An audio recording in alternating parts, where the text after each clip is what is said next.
নমস্কার বন্ধুরা, Monica's food খাজানাতে সবাইকে স্বাগত। আজ তৈরি করব আমের খুবই সহজ ও সিম্পল একটি ডেজার্ট রেসিপি। আশা করি আজকের রেসিপি সবার ভালো লাগবে। নতুন বন্ধুদের স্বাগত জানাই আর পুরনো বন্ধুদের পাশে থাকার জন্য অসংখ্য ধন্যবাদ জানিয়ে শুরু করছি আজকের রেসিপি। আমের এই ডেজার্টটি তৈরি করার জন্য আমার লাগছে 4 থেকে 5টি পাকা আম। আমগুলো ধুয়ে নিয়েছি।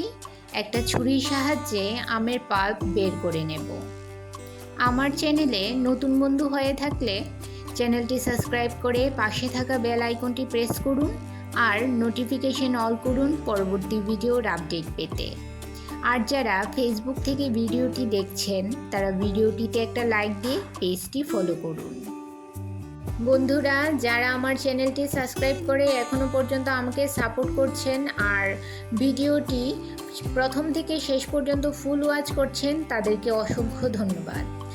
আর যারা নতুন বন্ধু, অবশ্যই 24 ঘন্টা অপেক্ষা করবেন। 24 ঘন্টা পর আমি আসব আপনার চ্যানেলটি ভিজিট করে আপনার পরিবারের সদস্য হওয়ার জন্য।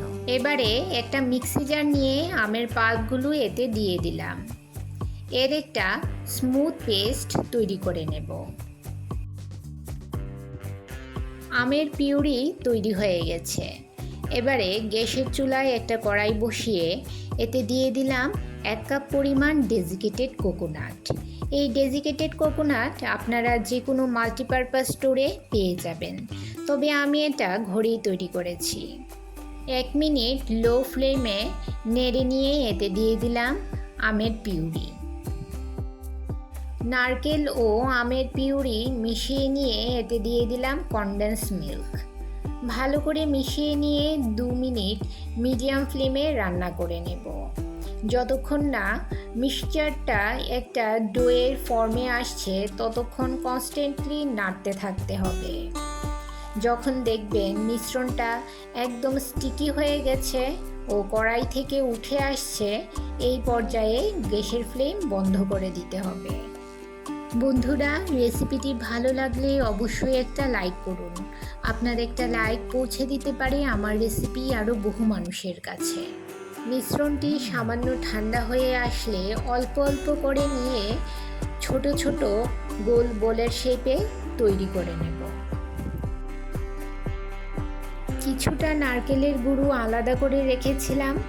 প্রত্যেকটা বল এই নারকেলের গুঁড়োর মধ্যে ভালো করে কোট করে নেব। ডেকোরেশনের জন্য এই রকম কাগজের মোল্ড নিয়ে নিয়েছি। সমস্ত বলগুলো এভাবে কাগজের মোল্ডের মধ্যে বসিয়ে দেব। রেসিপিটি কেমন লাগলো অবশ্যই কমেন্ট করে জানাবেন। তাহলে বন্ধুরা, আজ এই পর্যন্তই। আবার দেখা হচ্ছে আরেকটি নতুন ভিডিওতে নতুন রেসিপি নিয়ে। সবাই ভালো থাকবেন, সুস্থ থাকবেন।